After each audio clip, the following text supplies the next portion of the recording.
Electrical machine जो होता है वो एक तो होता है डीसी मशीन, एक होता है एसी मशीन और एक होता है ट्रांसफार्मर। तो एसी मशीन जो होता है हमारा, वो अगर मशीन बोल रहे हैं मतलब जनरेटर भी हो सकता है, मोटर भी हो सकता है। एसी मशीन होता है वो इंडक्शन मशीन कह सकते हैं और सिंक्रोनस मशीन कह सकते हैं, क्योंकि हम इंडक्शन मोटर की आज बात कर रहे हैं तो हम एसी मशीन को हम इंडक्शन मशीन बोल सकते हैं। और दो कैटेगरी में होता है, एक इंडक्शन मशीन होता है, एक सिंक्रोनस मशीन होता है, ठीक है। तो हम आज बात कर रहे हैं मशीन है तो मोटर भी कह सकते हो, जनरेटर भी कह सकते हो, इंडक्शन मोटर की आज बात कर रहे हैं। तो ये आपको पता होना ज़रूरी है कि क्या क्या होता है। तो थ्री फेज इंडक्शन मोटर की बात करते हैं। तो थ्री फेज इंडक्शन मोटर में आप ये क्रॉस सेक्शन भी देख सकते हैं, वीडियो को पॉज करके देख सकते हैं क्या पे है। तो यहाँ पे टर्मिनल बॉक्स होते हैं, यहाँ पे स्टार डेल्टा ऐसे कनेक्टेड होगा अगर, ठीक है। और ये हमारा इनक्लोजर है, ठीक है। इनक्लोजर बहुत सारे टाइप के हो सकते हैं, ड्रिप प्रूफ हो सकते हैं, टोटल वेंटिलेटेड इंक्लोजर हो सकता है, टोटल नॉन वेंटिलेटेड इंक्लोजर होता है, टोटल वेंटिलेटेड फैन हो सकता है, देखो यहाँ पे कूलिंग फैन दे रखा है। और ये हमारा नॉन ड्रिवन शाफ्ट है, फैन कवर है, मोटर शाफ्ट है। तो हमारा ये ले दे के हमारा इसका इंडक्शन मोटर का हमारा कट सेक्शन हुआ। अगर हम इंडक्शन मोटर की बात करते हैं तो इंडक्शन मोटर में चाहे किसी भी मोटर में एक हमारा रोटेटिंग पार्ट होता है, एक स्टेशनरी पार्ट होता है, ठीक है। तो जो हमारा रोटेट करता है उसको बोलते हैं रोटर। जो हमारा रोटेटिंग पार्ट होता है उसको क्या बोलते हैं, उसको रोटर बोलते हैं। ये हमारा रोटर है यहाँ पे, ठीक है। और हमारा जो स्टेशनरी पार्ट होता है उसको क्या बोलते हैं, स्टार्टर बोलते हैं। अब जो मतलब हम सिंप्लीफाई करने के लिए हम क्या कर दिए कि स्टेशनरी पार्ट है वो मेन स्टेशनरी जो पार्ट है, स्टार्टर जो होता है वो हम अगर मेनली कहें तो एक होता है स्टार्टर फ्रेम होता है जिसको योक बोलते हैं, जो बाहर का पार्ट होता है। ये हमारा क्या है, योक है, जो बाहर का पार्ट होता है, ठीक है, योक है। और हमारा जो अगर अंदर ये जो बोलते हैं ये होता है स्टार्टर कोर होता है। और इसमें जो स्लॉट दिया है स्टार्टर में से काट के एक स्लॉट बनाया रखा है जहाँ पे कॉपर वाइंडिंग की जाती है, इसको हम स्टार्टर स्लॉट बोलते हैं। स्टार्टर स्लॉट हो गया, ठीक है। और यहाँ पे 3 टर्मिनल बॉक्स होते हैं।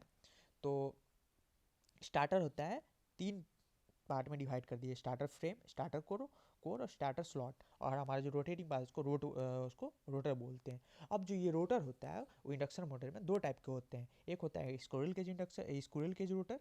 इसमें क्या होता है, रोटर हमारा बार होता है और हमारा इन रिंग से कनेक्टेड शॉर्ट सर्किटेड होते हैं, ठीक है। इन रिंग जो हमारा सर्किट को क्लोज करता है और हमारा करंट कंटिन्यूस फ्लो करेगा इसमें, यही इन रिंग के कारण।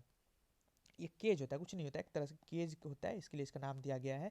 केज टाइप का फॉर्म करता है इसलिए इसको नाम दिया गया है स्क्विरल केज। तो हमारा ये स्क्विरल केज रोटर है।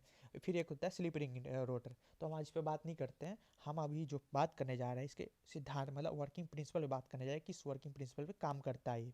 तो हमारा जो थ्री फेज इंडक्शन मोटर होता है वो हमारे इलेक्ट्रोमैग्नेटिक इंडक्शन पे। अब इलेक्ट्रोमैग्नेटिक इंडक्शन होता क्या है वो हम बात करते हैं। तो जो थ्री फेज पहले क्या होता है, हमारा जो इंडक्शन मोटर होता है, इंडक्शन मोटर में क्या करते हैं कि 3 फेज सप्लाई देते हैं स्टार्टर वाइंडिंग पे। हमारा ये वाइंडिंग है ना, तो यहाँ पे हम 3 फेज सप्लाई देते हैं, ठीक है। 3 फेज सप्लाई दिए। अब ये 3 फेज सप्लाई देने के कारण क्या होता है, पहले इसको हटा देते हैं, एक सेकेंड आप रुक जाओ, सबको हटाते हैं, एक सेकेंड रुक जाओ आप, ठीक है। अब क्या हुआ कि जो 3 फेज सप्लाई दिए, 3 फेज सप्लाई कहाँ दे रहे हैं, स्टार्टर पे, स्टार्टर वाइंडिंग पे 3 फेज सप्लाई दे रहे हैं। तब क्या हो रहा है कि 3 फेज सप्लाई देने के कारण क्या हो रहा है, rotating magnetic field RMF produce हो रहा है हमारा मोटर में। और ये जो आरएमएफ प्रोड्यूस हो रहा है वो स्टार्टर के अलॉन्ग रोटेट करता है, this rotate at the starter. अब कितने स्पीड से रोटेट करेगा, ये एनएस की स्पीड मतलब सिंक्रोनस स्पीड से रोटेट करता है हमारा मोटर के अलॉन्ग। तो इसका फॉर्मूला क्या होता है, एनएस इज इक्वल टू होता है 120 एफ बाई पी होता है, ठीक है। तो हमारा इतने स्पीड से हमारा पोल होता है पी। तो हमारा इतने स्पीड से हमारा मतलब आरएमएफ जो हो रहा है, हमारा जो आरएमएफ प्रोड्यूस जो हो रहा है स्टार्टर पे, वो हमारा सिंक्रोनस स्पीड से रोटेट कर रहा है स्टार्टर के अलॉन्ग। अब ये स्टार्टर के अलॉन्ग रोटेट कर, अब हम क्या होता है कि ये पास आरएमएफ हमारा एयर गैप से पास करता है। आप ये देख रहे होगे, ये हमारा एयर गैप है, ये हमारा एयर गैप होता है, ठीक है। एयर गैप से पास करता है, ये हमारा स्टार्टर है, हमारे पे यहाँ पे रोटर है, रोटर कंडक्टर है, तो एयर गैप से पास करेगा।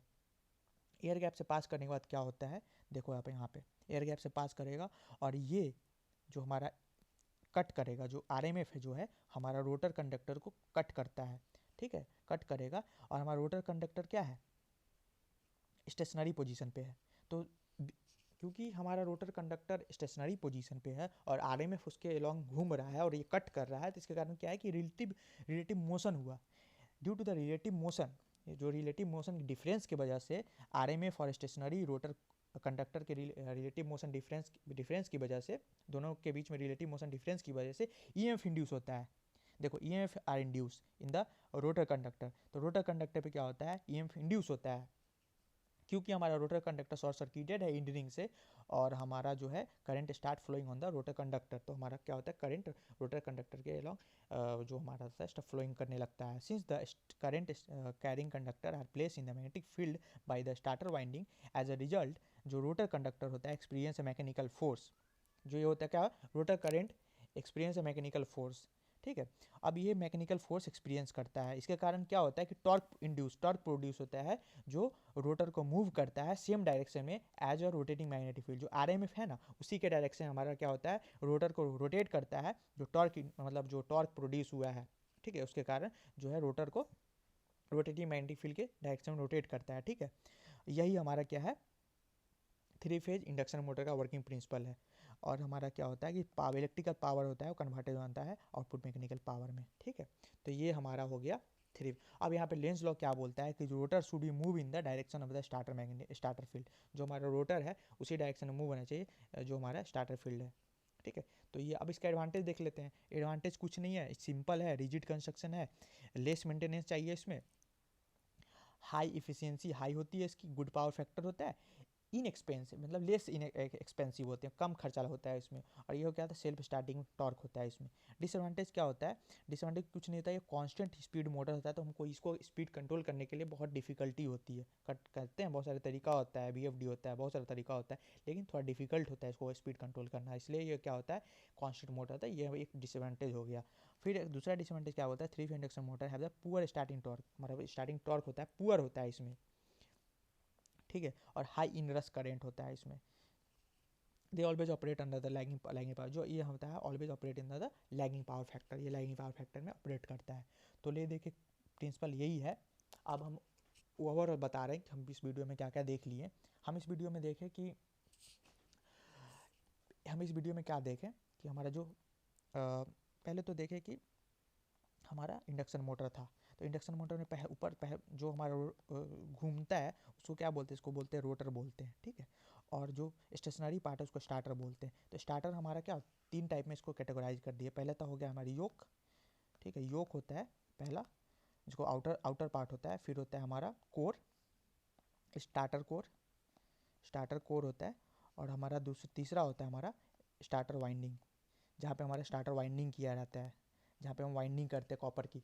ठीक है, उसको बोलते हैं। तो यहाँ से ये समझ में आया। अब क्या हुआ कि 3 फेज सप्लाई दिए, 3 फेज एसी सप्लाई देते हैं, एसी सप्लाई दिया हमारा कहाँ पे, 3 फेज एसी सप्लाई दिए स्टार्टर वाइंडिंग पे। ठीक है, स्टार्टर वाइंडिंग पे क्या हुआ, 3 फेज एसी सप्लाई दिए, एसी सप्लाई दिए स्टार्टर वाइंडिंग पे। ठीक है, स्टार्टर वाइंडिंग पे क्या हुआ, 3 फेज एसी सप्लाई दिए, तो इसके कारण क्या हुआ कि आरएमएफ क्या हुआ, आरएमएफ प्रोड्यूस हुआ। अब ये आरएमएफ कहाँ हुआ, ये हम एयर गैप से पास हुआ और हमारा जो रोटर के पास गया, जो हमारे स्टेशनरी पोजीशन पे है, ये हमारा क्या है, रोटर स्टेशनरी पोजीशन पे है।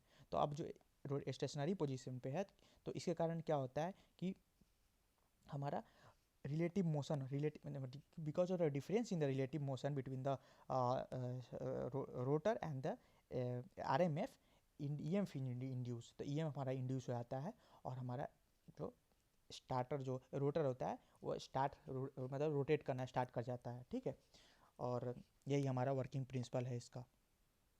तो यहाँ पे हम वीडियो को एंड करते हैं। अगर अच्छा लगा हो तो लाइक करो, शेयर करो और सब्सक्राइब करो, और चलो मिलते हैं।